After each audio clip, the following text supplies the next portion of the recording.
जिंदाबाद जिंदाबाद नरेंद्र मोदी जिंदाबाद नरेंद्र मोदी जिंदाबाद। রাজীব বাবু আমাকে গতকাল বলেছিলেন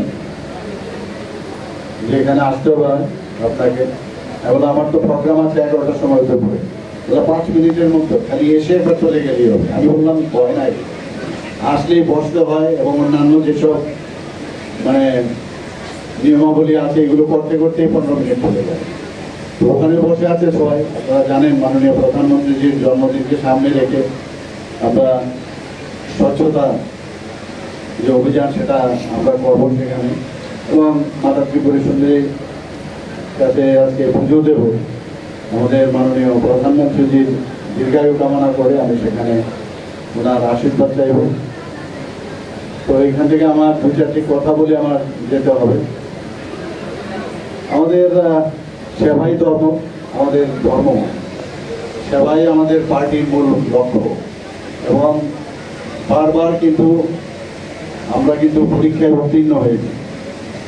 কোভিডের সময় আপনারা দেখেছেন আমাদের পার্টির, ভারতীয় জনতা পার্টির প্রত্যেকটি সৈনিক যেভাবে মানুষের পাশে গিয়ে দাঁড়িয়েছে, আমাদের যুব মোর্চা থেকে আরম্ভ করে মহিলা মোর্চা এবং আমাদের যে 7টা মোর্চা তারা তো করেছেনই, আমাদের স্টেট থেকে আরম্ভ করে ডিস্ট্রিক্ট এবং মন্ডলের সবাই মিলে আমরা মানুষের সামনে গেছি, মানুষকে সাহায্য করার চেষ্টা করছি। মাননীয় প্রধানমন্ত্রীজির আহ্বানে যা যা বলেছেন তাই আমরা করেছি।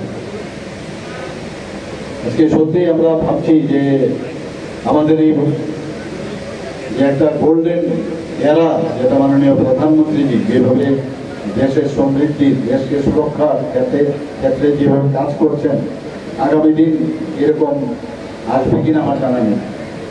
যা বলেন তাই করেন। কিছুদিন আগেও আপনারা দেখুন যে 70 বছরের মধ্যে আমরা সবাই জানি যে উনি কমিটমেন্ট করেছিলেন লোকসভা ইলেকশনের আগে যারা 70 বছরের ঊর্ধ্বে তাদেরকে প্রধানমন্ত্রী জন আরোগ্য যোজনার আওতায় আনবেন, এবং যেমন বলা তেমনি কাজ, সেটাই উনি করেছেন। আমরা সবাই জানি যখন এই 3 তালাকের বিষয় দাঁড়িয়েছে, কত কথা কত স্বপ্ন আমাদের আগের বিগত সরকার এগুলো দেখিয়েছে, কিন্তু কারোর হিম্মত হয়নি, এবং সেটা উনি করে দেখিয়েছেন যে কিভাবে বিলোপ করতে হয়। যে 3 তালাকের কথা সেটা বিলোপ করেছেন। আমরা আবার আজকের ওনার জন্মদিনে আমরা স্মরণ করতে চাই, উনি বলেছিলেন 370-35 এই ধারা বিলোপ করবেন, কারোর হিম্মত হয়নি, এবং সেটা উনি করে দেখিয়েছেন। সব জায়গায় এটা এরকম একটা বাতাবরণ তৈরি করেছিল, এটা যদি করে তাহলে সারা ভারতবর্ষের টুকরো টুকরো হয়ে যাবে এরকম, কিন্তু কিছুই হয়নি। সেটা হয়েছে। রাম মন্দিরের কথা বলে তো লাভ নেই, বলেছে খালি কবে ডেট কবে ডেট কবে এইসব বলতো বিরোধীরা, কটাক্ষ করতো, আর ডেটও হয়েছে, দিনও হইল, এবং আজকে সারা ভারতবর্ষ মিলে যখন অযোধ্যাতে রাম মন্দিরের রামের প্রাণ প্রতিষ্ঠা হয় তখন কিন্তু তাদের মুখে রাও, এবং ওনাদেরকে ইনভাইটেশনও করা হয়েছে, তারপরেও আসেনি বিরোধী দলে। তো সেই জায়গায় আজকে আমরা দেখি যে এইরকম একজন প্রধানমন্ত্রী আমরা পেয়েছি, এবং আমি বারবার বলবো যে ওনার মতো প্রধানমন্ত্রী আমরা মানে আগামী দিন আমরা পাবো কিনা আমার জানা নেই, এবং যে কারণে আজকের ওনার জন্মদিনে আমি ওনার দীর্ঘায়ু কামনা করছি। আমরা এখান থেকে আজকে যে আমাদের অভিযান শুরু হলো সেবার মাধ্যমে ওনার জন্মদিনকে আমরা পালন করার লক্ষ্যে যেসব মানুষের সেবার যে কর্ম, যে আমরা বিভিন্ন প্রোগ্রাম আমরা বানিয়েছি, সেই প্রোগ্রামগুলো আমরা নিশ্চয়ই করবো। আমি এখানে যারা যুব মঞ্চ ভাইয়েরা আছেন ওনাদেরকে আমি ধন্যবাদ দেবো যে এই ধরনের একটা আয়োজন করেছেন। আমরা যেটা সুশান্ত আমাদের মাননীয় বিধায়ক উনি যে বলেছেন যে রক্তের কিন্তু বিকল্প হয় না, রক্ত মানুষের রক্তই মানুষকে দিতে হবে, এবং এর থেকে বড় দান আর কিছু হয় না। বস্ত্রদানেরও এখানে আয়োজন করা হয়েছে, আমাদের মাননীয় সভাপতি এবং রাজ্যসভার সদস্য উনি বলেছেন, কিন্তু রক্তদান সবচেয়ে বড় দান। এবং দানের মাধ্যমে রক্তের যেমন কোনো ধর্ম হয় না, সেরকম মানুষ এই রক্ত ইনবিল্ট, ভগবানে আমাদের শরীরের মধ্যে এই রক্ত দিয়ে দিয়েছে যে তোমাকে একটা আমি মনে একটি অমূল্য সম্পদ আমি দেব, যে রক্ত তুমি অন্যকে যখন দান করবে একটা ঐশ্বরিক একটা যে ফিলিং সেটা তুমি অনুভব করবে। যিনি রক্ত গ্রহণ করবেন ওনার মধ্যে সেই অনুভূতি আসবে যে আমি কার রক্ত আমি গ্রহণ করছি, কার মুসলিমের রক্ত নাকি এটা একটা মহিলার রক্ত, নাকি 18 বছরের রক্ত না 65 বছরের রক্ত। রক্ত দিয়ে বোঝায় যে আমাদের মানব ধর্ম কি করা উচিত, আমাদের মানুষের জন্য সেবা, সেটা কিন্তু রক্তদানের উপরে কিছু আছে। আজকের এই জায়গা আপনার 100 জনের উপরে এখানে আমি যা শুনলাম যে আজকে রক্তদাতারা এখানে এসছে, এতে করে উদ্বুদ্ধ হচ্ছে মানুষ, এটা রেনেসা হচ্ছে সমস্ত ত্রিপুরাতে। যারা এখনো মানে রক্তদান করতে গিয়ে অনেকে অনেক রকম ভাবেন যে আমার শরীরের ক্ষতি হবে, সেরকম কিছু না। পার কেজিতে, প্রতি কেজিতে আমাদের মহিলাদের ক্ষেত্রে 16 ml উদ্বুদ্ধ রক্ত থাকে, পুরুষদের বেলায় 26 ml উদ্বুদ্ধ রক্ত থাকে। যদি 350 ml যদি আমরা রক্ত এখানে দান করি, সামান্য অংশ কিন্তু আমরা রক্ত দিই।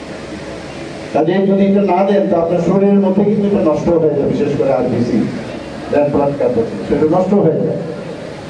কাজে এখন কিন্তু মানুষ বুঝতে পারছেন, যারা এখনো রক্তদানে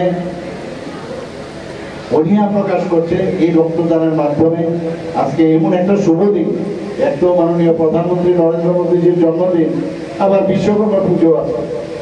তো এই দিনে এরকম একটা আয়োজনে আজকে আপনাদের যখন দেখবে যে এখানে প্রায় 100 জনের মতো রক্তদান করছে, যুবক ভাইয়েরা দিচ্ছে, মেয়েরা দিচ্ছে, মায়েরা দিচ্ছে, তখন অন্যরা উদ্বুদ্ধ হয়। এবং আমাদের ব্লাড ব্যাংকে রক্ত প্রচুর পরিমাণে থাকা প্রয়োজন, না থাকলে আমাদের যারা মুমূর্ষ ব্যক্তি, যখন ডাক্তারবাবুরা প্রেসক্রিপশন করে দিয়ে দেন যে ব্লাড ব্যাংকে যান, গিয়ে রক্ত আছে কিনা দেখুন, তো বিশেষ করে যারা নেগেটিভ ব্লাড সেটার কিন্তু ক্রাইসিস সবচেয়ে বেশি। RH নেগেটিভের ব্লাড খুব কম, আমাদের 4টে গ্রুপ আছে, কিন্তু যদি নেগেটিভ ব্লাড ধরি RH নেগেটিভ, তাহলে 8 গ্রুপ আমাদের শরীরে।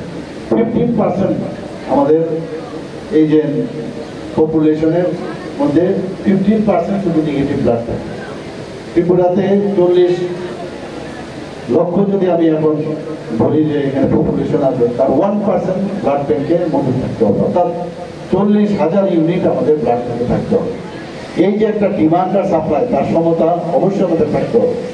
বেশি বেশি রক্ত আমি নিয়ে ব্লাড ব্যাংকে আমি রেখে দিলাম, স্টোরে রেখে দিলাম, তাও আমার ঠিক না। কিন্তু আমি যখনই এই কথাগুলো আমি আনি যে মানুষের চলার ক্ষেত্রেও ব্যালেন্স করে যে চলা, যে আমি নির্দিষ্ট পথে, আমার একটা নির্দিষ্ট গন্তব্যস্থল আছে, সেখানে যাওয়ার ক্ষেত্রে যদি বাইসাইকেল আপনি চালান, তো বাইসাইকেলের ব্যালেন্স করে কিন্তু আপনার চলতে হবে। ব্যালেন্স যদি না করেন তাহলে আপনি পড়ে যাবেন। ঠিক রক্তের ক্ষেত্রেও আপনার ব্যালেন্সের যে কারণে রক্ত সঞ্চালন পর্ষদ আমরা তৈরি করেছি, ওনারা দেখেন যে কোন কোন ব্লাড ব্যাংকে আমাদের 14টা ব্লাড ব্যাংক আছে, 12টা আমাদের সরকারি আর 2টো বেসরকারি, সেখানে খবর নেন ওনারা কত ব্লাড আছে। তো এই যে ব্যালেন্স করে ডিমান্ড আর সাপ্লাইয়ের সমতা রেখে কিন্তু ব্লাড নিতে হবে। আমি আশা করব যে আজকের এই মাননীয় প্রধানমন্ত্রীজির জন্মদিনে এই ধরনের একটা উদ্যোগ বনমালীপুরের যুব মোর্চার উদ্যোগে যে নিয়েছে, আমি অন্যদিন শুধু আজকে না অন্য দিনেও ওনারা এই কাজটা চালিয়ে যাবেন। এবং সবাইকে আমি এখানে উপস্থিত থাকার জন্য এবং মাননীয় প্রধানমন্ত্রীজির জন্মদিনে সবাইকে হার্দিক অভিনন্দন ও শুভেচ্ছা জানিয়ে আমার বক্তব্য শেষ করি। সমাজকে পরিবর্তন করতে হবে, আর এই সমাজ পরিবর্তনের জন্য মানুষের পাশে থেকে, মানুষকে সঙ্গে নিয়ে, মানুষের দুরবস্থা, সুখ দুঃখের পাশে থেকে মানুষকে সেবা করা, এটাই ভারতীয় জনতা পার্টির মূল লক্ষ্য। ভারতীয় জনতা পার্টি শুধু ক্ষমতার জন্য রাজনীতি করে না, ভারতীয় জনতা পার্টি মানুষকে সঙ্গে নিয়ে, মানুষের পাশে দাঁড়িয়ে সহযোগিতার হাত বাড়িয়ে দিয়ে ভারতীয় জনতা পার্টি কাজ করছে। আমি ছোট্ট একটা উদাহরণ তুলে দিয়ে আমার বক্তব্য শেষ করব। যে আমরা সমাজ পরিবর্তনের কথা বলছি, যে সমাজ পরিবর্তন কিভাবে হবে। আজকে সমাজ পরিবর্তনের জন্য এই ত্রিপুরা রাজ্যের মানুষ প্রস্তুত হয়ে গেছে। মানুষ সেবাহী সংগঠন সেটাকে হাতিয়ার করে কাজ করছে। আমরা জানি সদ্য বিভিন্ন জায়গায় রাজ্যের সবচেয়ে বেশি গোমতী, দক্ষিণ ত্রিপুরা এবং আগরতলার পার্শ্ববর্তী জায়গায় বিভিন্ন জায়গায় বন্যা ক্ষতিগ্রস্ত হয়েছে। আমি জানি মাননীয় মুখ্যমন্ত্রী এবং আমি দিল্লিতে ছিলাম। আমরা 21 তারিখে রাত্রেবেলা পৌঁছাই, পরের দিন থেকে টানা বর্ষণ হয়। গোমতী জেলা বিভিন্ন জায়গায় আগরতলা শহরে বন্যা পরিস্থিতি সৃষ্টি হয়। আমার এখনো মনে আছে, আমি ভারতীয় জনতা পার্টির সভাপতি হিসাবে গর্ববোধ করি।